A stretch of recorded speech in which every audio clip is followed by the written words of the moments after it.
Halo semuanya, selamat datang di channel Seperti Bimbel, tempat kalian bisa belajar fisika dengan simpel, mudah diakses, sistematis, dan gampang dipahami. Kali ini kita akan mempelajari bagaimana sebuah magnet bisa menghasilkan arus listrik, yaitu fenomena induksi elektromagnetik. Pada bab ini ya, kita akan mempelajari 4 materi utama. Yang pertama, kita akan masuk ke konsep dasar melalui konsep flux magnetik.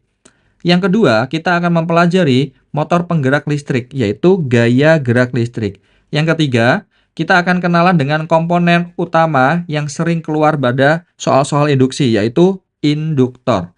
Yang keempat, kita akan bedah kemampuan komponen tersebut dalam konsep induktansi diri. Yang kelima, kita akan melihat efek interaksinya antara induktor dan induktor melalui bab induktansi silang.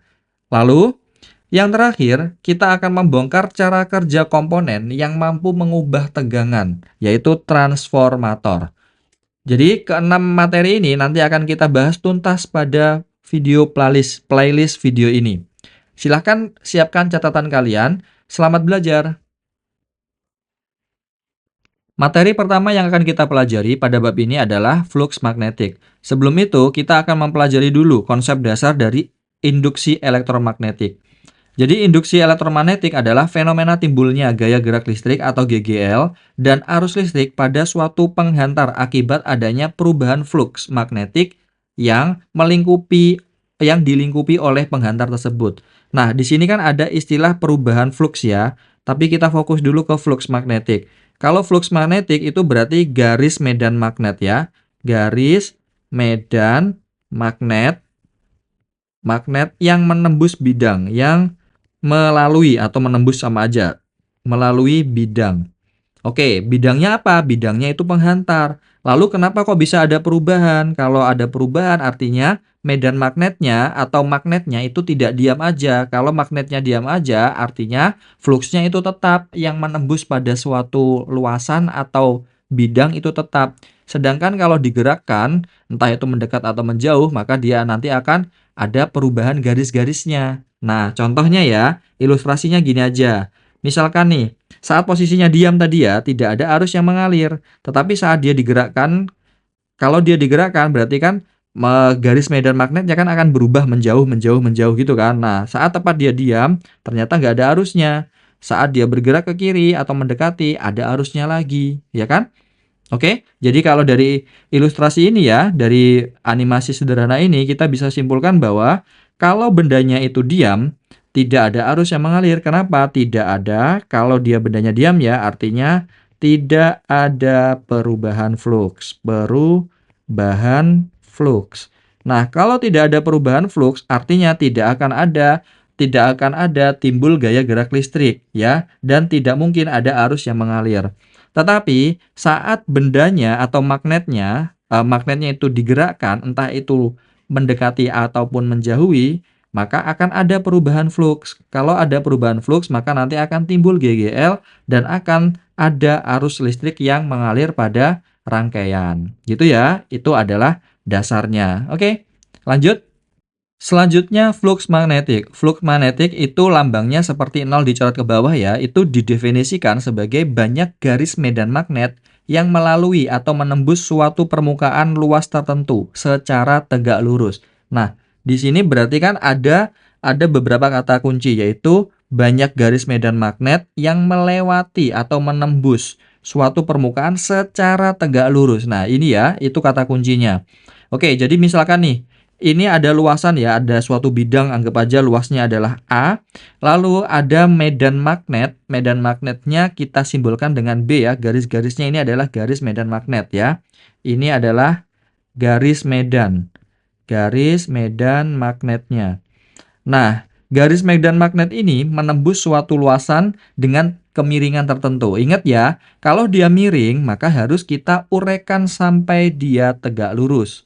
Nah, jadi misalkan ini adalah B-nya, lalu dia itu membentuk sudut theta terhadap garis normal. Ingat ya, ini adalah garis normal. Garis normal itu yang tegak lurus dengan bidangnya. Oke, nah karena dia mau diuraikan menuju atau tegak lurus, berarti kan posisinya kan di sampingnya sudut. Kalau posisinya di samping sudut, dengan konsep vektor berarti menggunakan cos. Jadi, ini nanti kita uraikan menjadi B cos theta. Maka nanti besarnya dari besarnya dari flux magnetik sama dengan B dikalikan dengan A dikalikan dengan cos theta, gitu ya. Oke, dengan Pi itu sama dengan flux. Ini bacanya pi aja ya, biasanya bacanya itu pi. Pi sama dengan flux magnet, satuannya Weber. Ini bacanya Weber karena yang menemukan Weber. Lanjut, B adalah medan magnet, satuannya Tesla atau Weber per WB ini ya, bukan watt ya, sorry. WB per meter kuadrat. Lalu A adalah luas penampang, satuannya meter kuadrat. Lanjut. Dengan theta adalah sudut antara garis medan, magnet, dan garis normal. Ingat ya, terhadap garis normalnya, bukan terhadap bidangnya. Jadi, tetanya itu bukan di sini loh ya, jangan di sini, ini salah nih. Kalau di sini nanti salah. Jadi harus terhadap garis normalnya. Kak, kalau misalkan yang di sini Kak, ya udah kalian garis gini nih.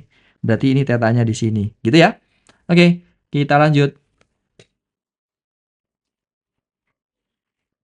Sebuah bidang persegi panjang dengan ukuran 20 cm dikalikan dengan 25 cm diletakkan di dalam ruang yang dipengaruhi oleh medan magnet homogen sebesar 4 Tesla. Tentukan besar flux magnetik yang menembus bidang tersebut jika A. Medan magnet menembus bidang secara tegak lurus. B. Medan magnet mengalir sejajar dengan bidang. C. Arah medan magnet membentuk sudut 30 derajat terhadap garis normal bidang. D. Arah medan magnet membentuk sudut 30 derajat terhadap permukaan bidang. Nah, jadi ini soal tentang flux magnetik. Tentang flux magnetik. Nah, di sini kita tulis dulu yang diketahui ya. Yang pertama, panjang lebarnya ya. Panjang lebarnya di sini 20 cm. 20 cm berarti 0,2 meter. Lalu lebarnya itu 25 cm sama dengan 0,25 meter. Jadi, luas penampangnya kita bisa cari P dikalikan dengan L sama dengan 0,2 kali 0,25 sama dengan 0,05 meter kuadrat, gitu ya. Selanjutnya nilai dari B-nya sama dengan berapa itu tadi? 4 Tesla. Yang ditanyakan adalah ada 4 ya, ada 4. Dengan kondisi arah B-nya itu yang berbeda-beda. Tetapi ingat ya, rumus dasar dari flux magnetik sama dengan B kali A dikalikan dengan cos theta. Dengan tetanya di sini adalah sudut antara B dengan atau medan magnet ya dengan garis normal bidang, dengan garis normal. Nah, sekarang coba kita analisis satu-satu ya. Dari yang A dulu. Dari yang A. Yang A yang diminta adalah medan magnetnya itu tegak lurus dengan bidang. Jadi misalkan nih, ini adalah bidangnya. Bidangnya ini garis normal ya. Ingat ya, garis normal itu selalu tegak lurus dengan bidang. Jadi ini adalah garis normalnya. Dan medan magnetiknya itu juga tegak lurus dengan bidang. Ini adalah B-nya. Kalau gitu, tetanya sama dengan 0 derajat ya. Berarti B dengan N itu sejajar. Artinya, tetanya itu 0 derajat. Jadi, kita masukkan ke dalam persamaan ya. Flux sama dengan B dikalikan dengan A dikalikan dengan cos 0 derajat. Sama dengan B-nya tadi 4 dikali dengan 0,05 kali cos 0 itu 1. Maka hasilnya sama dengan 0,2 Weber. Oke, itu yang A. Sekarang yang B. Yang B itu dia sejajar dengan bidang. Jadi kita gambar ulang. Yang B gambarnya kira-kira gini, sama ya. Kondisinya sama, tetapi di sini medan magnetiknya itu sejajar bidang. Jadi ke sini nih, medan magnetiknya itu segini. Ya, sejajar gini. Ini adalah B-nya, sedangkan garis normalnya adalah ini. Artinya, B dengan N itu membentuk sudut 90 derajat. Gitu ya. Oke, kita masukkan ke dalam rumus. Jadi, flux sama dengan B kali A dikalikan dengan cos 90 derajat. Nah, cos 90 derajat itu 0 ya. Berarti kalau gitu 4 kali 0,05 dikali dengan 0. Hasilnya sama dengan 0 Weber. Jadi saat dia medan magnetiknya itu sejajar, maka tidak ada flux magnetik yang timbul gitu. Kita lanjut. Sekarang yang C. Yang C dia membentuk 30 derajat terhadap garis normal bidang. Jadi kita gambar ulang ya, bidangnya seperti ini sama. Lanjut ada garis normalnya.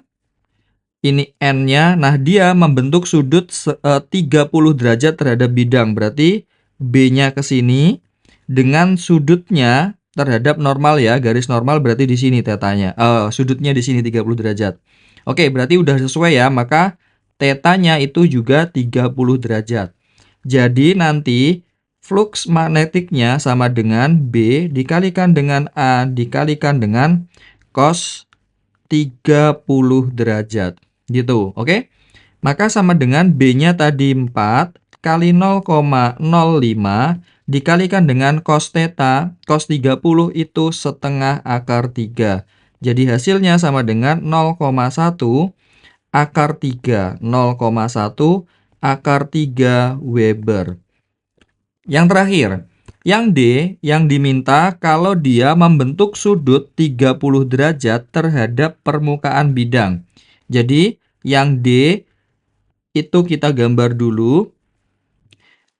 Lanjut, selanjutnya di sini ada garis normalnya. Ini ada B-nya, dia membentuk sudut 30 derajat terhadap bidang. Berarti di sini 30 derajat. Maka nanti antara B dengan garis normal itu membentuk sudut 60 derajat. Gitu kan? Paham ya? Nah, maka kalau gitu tetanya yang kita pakai, yang kita masukkan ke dalam rumus nanti bukan 30-nya, tetapi 60-nya. Kenapa? Karena teta di sini itu adalah sudut antara B dan garis normal, bukan antara B dengan bidangnya, bidang datarnya. Ya, jelas ya? Kalau gitu berarti flux magnetik sama dengan B dikalikan dengan A dikalikan dengan cos 60 derajat. Sama dengan 4 dikalikan dengan 0,05 dikali dengan setengah. Maka sama dengan 0,1 Weber. Jelas ya? Gitu, ingat. Sudutnya, bentuk sudut, letak sudutnya itu sangat mempengaruhi. Jadi hati-hati dalam menentukan letak sudutnya. Oke, thank you.